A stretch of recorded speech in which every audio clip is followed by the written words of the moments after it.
Today we have the OnePlus 7T with us. Instead of making a regular video, I thought why not cover it from a different perspective. So in this video, we are talking about the 11 things that you should know before buying the OnePlus 7T. Welcome back my friends, hope you are doing well. This is me, your host vmsulthan.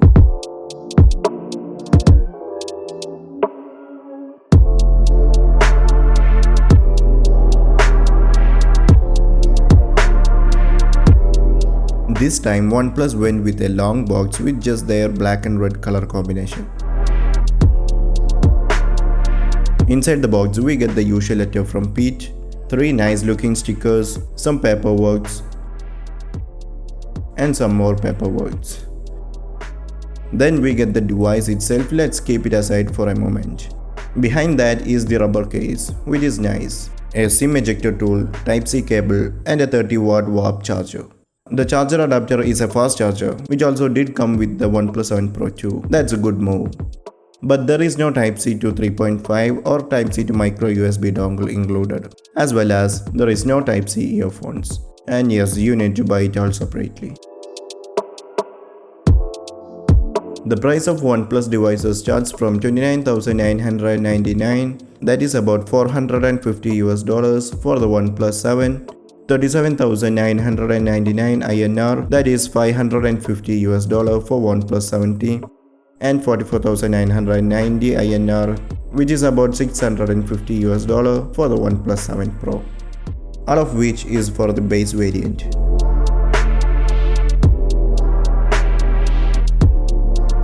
The device is glass sandwich just like the sibling OnePlus 7, but this time for the 7T, the back is slightly to the matte finished one, which reduced the intensity in attracting the fingerprints, and it is not as horrible to that of the OnePlus 7. It comes with the Oxygen OS with 10 as the Android version. I think this is the first device to get the Android 10 out of the box. In Android 10, or also called as Q, there is a new navigation gesture, which is kinda cool to use, but when it is activated, the left and right side of the display act as a back button, and because of which at times it seems difficult to use the hamburger feature. As an example, just as you can see here, I did turned on the new gesture and then I am trying to get into the settings of the Play Store. But because of the new gesture, I simply cannot, or it's hard to do.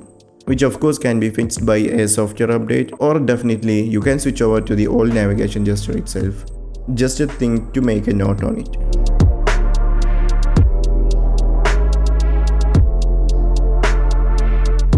As you all might know, display of 7T has a better refresh rate. The 7T comes with 90Hz display. That is 30Hz more than that of the OnePlus 7. So if you ask what's the refresh rate is, it is something that improves the quality and the smoothness of the display, just similar to the frame per second that we say about the videos. Anyway, I did use both the OnePlus 7 and 7T. Personally, I did not feel that much of the deal with both the refresh rate of the display. Maybe that's just for me. Also, I have noticed this flickering with the display, that is while I am shooting this video. At the same time, when I look to the display with my eyes, there is no such problem. But when it is through the camera, it is visible easily. Yeah, it's not a big deal because a normal human eye cannot notice it in person, and I really don't know what could be the reason behind it. Is it something related to low refresh rate or something so? But we know that this device comes with 90Hz refresh rate. So to be honest, I don't know what could have gone wrong. Again, I'm repeating it, it's not visible with the naked eyes. OnePlus 7T has a much faster in-display fingerprint scanner as compared to the OnePlus 7 and 7 Pro fingerprint.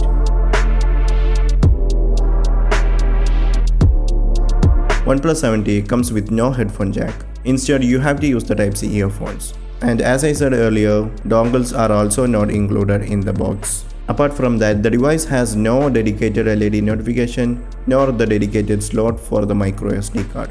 There are only slots for dual SIM.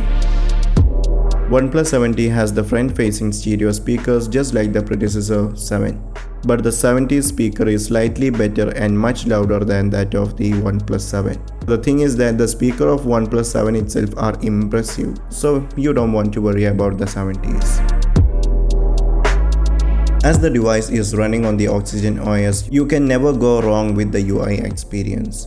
It's such a breeze to use the Oxygen OS. You have all the required settings, a little bit of customization option, an inbuilt screen recorder and such. The device is coupled with the latest processor on the market, that is the Snapdragon 855 Plus with Adreno 640 GPU and 128GB UFS 3.0 internal storage with 8GB of RAM. Definitely you can run any apps or games in it without any of those of lags or such issues. It will work anything you throw at it. Personally, I felt that the Oxygen OS could be the best OS ever made. Talking about the battery life, it seems like the battery is consumed a lot when it is in the 90Hz display. But if you are a controlled person, that is turning off the Wi-Fi when it is not in use and also turning off the mobile data, in such cases you will pretty much get a good battery life with the 90Hz display itself. If not, you can always go to the settings and change the refresh rate to the 60Hz itself, that which does gives you a better battery life out of the device. It gives about 5 to 6 hours of screen on time thanks to the OS optimization. By the way, just a minor thing to note. I did try installing the latest audio recorder by Google, which has that transcribing feature. By the way, if you don't know what it is, well then I have already covered a video on it. I will drop a link to it in the cards above. Back to the video. So the app worked fine, the live transcription also works, but unfortunately the transcribed words are not getting saved to the audio file. That is, after you finish recording the audio and saves it, later when we play the same audio there will be no transcription saved to it.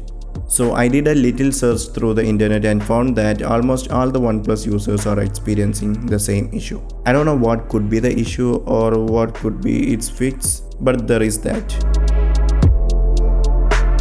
The most missing feature of the old OnePlus 7 camera was the wide-angle shot. That gap also has been filled by the OnePlus 7T. The 48 megapixel main wide camera, 16 megapixel ultra-wide lens and 12 megapixel telephoto lens. At the same time, the big brother OnePlus 7 Pro did have only 8 megapixel telephoto lens, and that's a plus to the T variant of 7.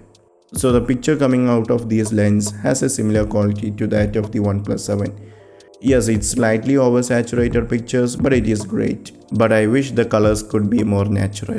Anyway, we are getting more quality to the amount we pay.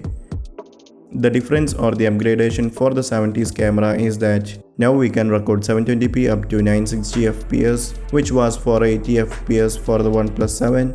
All the other formats are the same, that is, you can record 4K up to 60fps and 1080p up to 240fps. Then the other thing is that we have the new ultra wide angle shots, as I said earlier. As far as the camera design goes, it is not a new or futuristic design, as we have already seen the same from the Motorola and Lumia devices from Nokia. But at the same time, it's not the ugliest either. But I should make you realize that the camera bump is a tiny bit more than that of the OnePlus 7's bump. It looks fine, but they could have changed the camera arrangement to a symmetric way, just like the Nokia did to their latest device, Nokia 7.2. By the way, I have also covered a video on the Nokia 7.2 before, so again you can find the link from the card above if you are interested.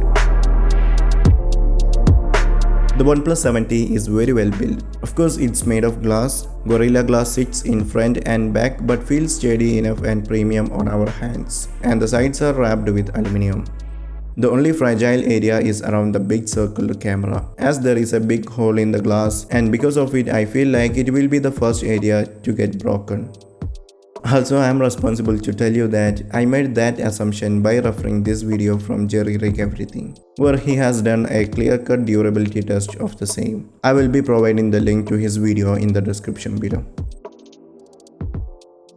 So, in a conclusion, the OnePlus 7T is much better device than the predecessor OnePlus 7. The camera features, display and all is better than the OnePlus 7. But if you can spend an extra 6000 INR or $100, then just go with the OnePlus 7 Pro. Easily, it is the better choice. Alright guys, that's it for today. Hope to see you all in the next video. But before get going, follow me and say hi on social media at vmsulthan. You can find the links from the description below. Also be sure to make your click count by using the like, share and subscribe button. Or maybe you can also use the dislike button. That's up to you. Anyway, peace out my friends.